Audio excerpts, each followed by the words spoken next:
Sir, air India flight క్రాష్‌లో అంతమందిలో కూడా ఒకే ఒక్కతను బతకడం మనం చూసాం. 'విశ్వాస్ కుమార్ రమేష్' అనే వ్యక్తి. అయితే ఇప్పుడు అతని జీవితం మొత్తం నరకంగా మారిపోయిందని వాళ్ళ బ్రదర్ చెప్తున్నారు. అంటే ఆ ట్రామాకు గురైపోయారు. మెంటల్ హెల్త్ ఇష్యూస్‌తో బాధపడుతున్నాడు. నిద్రలో లేచి అరుస్తున్నాడు. సో, ఇటువంటి పరిస్థితి ఇప్పుడు అతను ఎదుర్కొంటున్నాడని కూడా ఆయన బ్రదర్ చెప్పడం చూసాం. సో, అంతమందిలో ఒకతను బతికితే లక్కీయెస్ట్ పర్సన్ అనుకున్నారు. కాకపోతే ఇప్పుడు అతని లైఫ్ ఈ విధంగా మారిపోయింది. వాళ్ళ బ్రదర్ ఏం చెప్తున్నారు? మరి దీన్ని ఏ విధంగా చూడాలంటారు సార్? మనకి బోయింగ్ 787 -8 డ్రీమ్ లైనర్ జూన్ 12న యాక్సిడెంట్‌కి గురైంది. దాంట్లో 242 మంది ఉంటే ఒక్కరు తప్ప అందరూ చనిపోయారు. అతను మిరాకిలస్‌గా బతికాడు. అతని పేరు విశ్వాస్ కుమార్ రమేష్. వాళ్ళ బ్రదర్ అజయ్ కుమార్ రమేష్ అతను గూడా ఉన్నాడు. అతనేమో 11Fలో వాళ్ళ బ్రదర్ ఉంటే 11Aలో ఇతనున్నాడు. అంటే చెరో వైపున కిటికీ సీట్ అనమాట. ఈ లెఫ్ట్ సైడ్ ఏమో ఇతనిది కిటికీ సీట్ అయితే మన రమేష్‌ది, రైట్ సైడ్ ఏమో చనిపోయిన అజయ్‌ది ఆహ్, 11F సీట్ అనమాట. సో, ఆహ్, ఇది మామూలుగా అందరూ చనిపోయినారనుకున్నారు. ఫ్లైట్ యాక్సిడెంట్ జరిగింది. కానీ ఎవరో వీడియో తీస్తున్నారు. సడెన్‌గా మంటల్లోంచి ఒక వ్యక్తి సెల్ ఫోన్ చేతిలో పట్టుకొని కుంటుకుంటూ నడుచుకుంటా రావడం మనం చూసాము. అది షాకింగ్ ఇమేజ్. అది విపరీతంగా వైరల్ అయింది. అది ఇతనే అన్నమాట రమేషు. అసలు ఇతను దెయ్యమా? మనిషా? అన్నట్టుగా జనం చూడాల్సొచ్చింది. ఎందుకంటే అంత పెద్ద ఫ్లైట్ యాక్సిడెంట్ అయ్యి కింద గూడా మెస్‌లో ఉన్న 19 మంది మెడికల్ స్టూడెంట్స్ చనిపోతే ఇతను ఎలా బతికాడురా బాబు! అన్న ఫీలింగ్ అందరికి వచ్చింది. అతన్ని ఇమ్మీడియేట్‌గా అక్కడున్న సివిల్ హాస్పిటల్‌కి అహ్మదాబాద్‌లో సివిల్ హాస్పిటల్‌కి తీసుకెళ్లారు. కంప్లీట్‌లీ అతను బ్రోకెన్ డౌన్ అయిపోయాడు.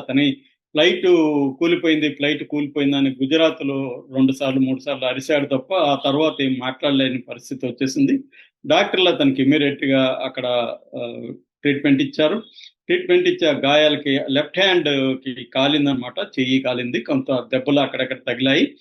ఆ తర్వాత మోడీ గూడా మరుసటి రోజు జూన్ 13న అతన్ని ఎవరు లేనప్పుడు దగ్గరికొచ్చి పరామర్శించాడు.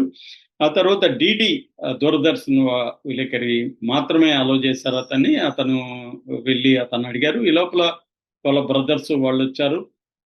సో, వాళ్ళు ఇతన్నడిగారు, "ఏంటి? ఎలా?" అని అడిగితే ఇతనేం చెప్పాడంటే, ఫ్లైట్ గాల్లోకి లేచిన 30 సెకండ్లకి ఒక లౌడ్ నాయిస్ వినపడింది.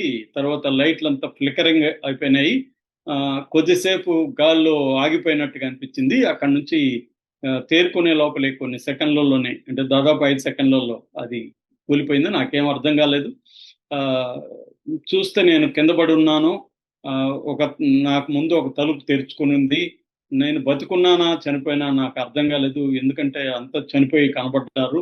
సో, నేను ఆ తలుపుని ఇట్లా తోసుకొని బెల్ట్ తీసుకున్నాను. బెల్ట్ తీసుకొని తోసుకొని బయటకొచ్చానని చెప్పారు.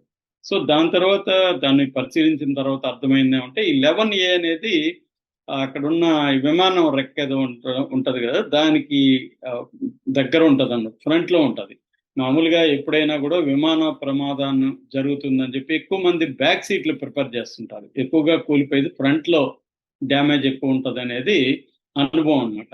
కానీ ఈయన మామూలుగా ఈ 11A అనేది ఎక్కువ మంది ప్రిఫర్ చేయరు. అక్కడ కొంత ఇబ్బంది ఉంటదని. సో, అలాంటిది ఇతనికి సీటొచ్చింది. ఆడ కూర్చున్నాడు. కానీ ఏమైందంటే ఇక్కడ మిరకిలస్‌గా ఆ భాగం మాత్రం అక్కడ ఎమర్జెన్సీ డోర్ ఉంటది పక్కనే. అందుకని ఆ సీట్‌లు ఎవరికన్నా ఇచ్చేటప్పుడు గూడా కొంత ఏబుల్ బాడీడ్ అంటే కొంచెం స్ట్రాంగ్‌గా ఉండేవాళ్ళని అక్కడ పెడుతుంటారనమాట. ఎందుకంటే రేపేదైనా ఇబ్బందులొస్తే వాళ్ళు హెల్ప్ చేయడానికి ఎమర్జెన్సీ డోర్ తీసి ఈ ప్రయాణికులని కాపాడడానికి అతను గాని, ఆమె గాని అక్కడ హెల్ప్ చేస్తారనేది ఆ సీటు అట్లా చేస్తుంటారు. సో, ఆ భాగం వచ్చి కింద పడిపోయింది. సీటు అలాగే ఉంది. బెల్ట్ గూడా అలాగే ఉంది. కింద పడిపోవడం వల్ల ఏమైందంటే అది అంతవరకే కింద గ్రౌండ్ ఫ్లోర్‌లోకి పడిపోయింది. దానివల్ల ఇతను బతికాడు. సో, వీళ్ళ బ్రదర్ అటువైపు ఉన్నాడు కాబట్టి అది పైనే ఆహ్, కూలిపోయింది. ఆ బాడీ ముక్కలైపోయినారు అందరూ. సో, దాని తర్వాత 17వ తేదీ తను డిశ్చార్జ్ అయ్యాడు.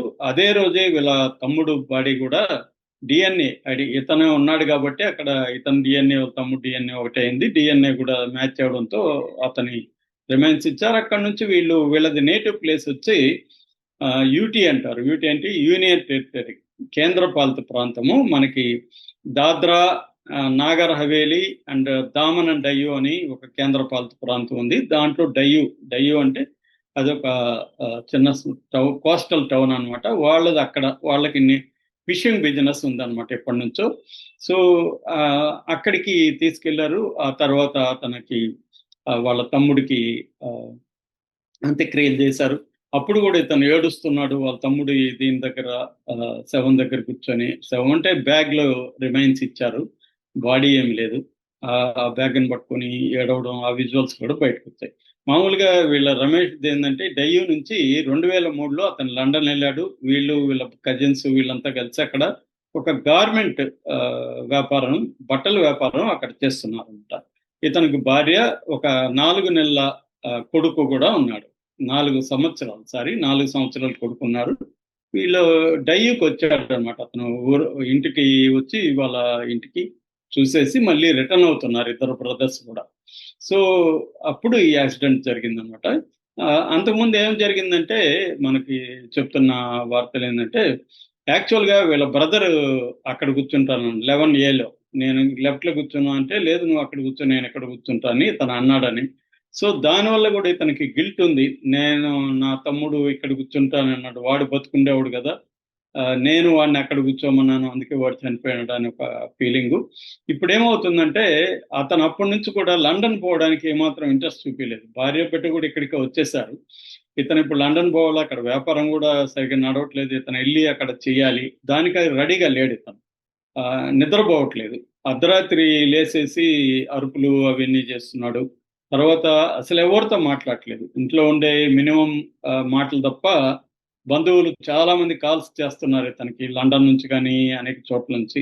ఎవరి కాల్స్ లో కూడా అటెండ్ అవ్వట్లేదు, మాట్లాడట్లేదు, నిద్రపోవట్లేదు, సరిగ్గా తిండి తినట్లేదు, పిచ్చి పిచ్చిగా అర్ధరాత్రులు మాట్లాడడం ఇవన్నీ చేస్తున్నాడు అని చెప్పి 2 రోజులకు ముందు వాళ్ళ బ్రదరు సన్నీ కుమార్ అంటారు, కజిన్, ఆయన మీడియాతో మాట్లాడాడు. ఇలాగ మా బ్రదరు ఇలాగ అయిపోయాడు సైకలాజికల్ గాని. మామూలుగా దీన్ని సైకలాజికల్ భాషలో ఏమంటారంటే పిటిఎస్డి అంటారు. పిటిఎస్డి అంటే పోస్ట్ ట్రామాటిక్ స్ట్రెస్ డిజార్డర్ అనమాట. ఇది 1980s లో ఫస్ట్ టైము కంబాట్ ట్రామా అని పేరు పెట్టారు. అంటే యుద్ధంలో సైనికులకి ఎక్కువగా వాళ్ళ కూడా ఉన్న వాళ్ళు చనిపోతుంటారు, కాళ్ళు చేతులు పోతుంటాయి, దీన్ని షెల్ షాక్ కూడా అని కూడా పిలుస్తారు అనమాట.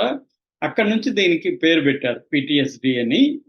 ఇది మామూలుగా ట్రామా అంటే ఏదన్నా ఎట్లాంటి ఒక పెద్ద యాక్సిడెంట్ కానీ, లేకపోతే మనకు దగ్గరగా ఉన్న వాళ్ళు చనిపోవడం కానీ, పెద్ద నష్టం లాస్ జరగడం కానీ, ఇలాంటివి వచ్చినప్పుడు ఒక ట్రామా అంటారు అనమాట. అంటే పెద్ద షాక్ లాంటి ఒక దుఃఖం మనకి ఏర్పడుతుంది.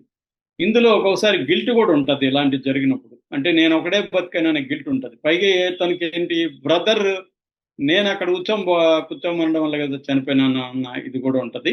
ఈ ట్రామా వల్ల అతను బేసిక్ ఇదయ్యాడు. దీని ప్రధాన లక్షణాలు మెమరీస్, ఆ షాకింగ్ మెమరీస్ ఆంట్ చేస్తుంటాయి. అవాయిడెన్స్ అంటారు, అంటే అందరిని అవాయిడ్ చేయడం కనబడుతుంది. తర్వాత హైపర్ అరౌజల్ అంటారు, అంటే ఎక్కువగా బిహేవ్ చేయడం, గట్టిగా అరవడం, అట్లాంటివి. అవుట్ బర్స్ట్, కోపంగా ఉండడం అట్లాంటిది. తర్వాత నెగిటివ్ చేంజెస్, మూడ్, ఇవన్నీ నెగిటివ్ థింకింగ్ ఇవన్నీ వచ్చేస్తాయి అనమాట. దేనికి ఇప్పుడు సైకోథెరపీ ఒకటి, రెండోది ట్రామా ఫోకస్డ్ సిబిటి అంటారు, కాగ్నిటివ్ బిహేవియరల్ థెరపీ, దాంతోపాటు మెడికేషన్, ఇవి తనకి అందిస్తున్నట్టుగా చెప్తున్నారు. ఏదేమైనా మోస్ట్ లక్కీయెస్ట్ పర్సన్ అనుకునే ఇతని జీవితంలో ట్రాజడీగానే ఉంది. మరి అది త్వరగానే కోలుకుంటాడని మనం ఆశిద్దాం. Okay sir, thank you so much.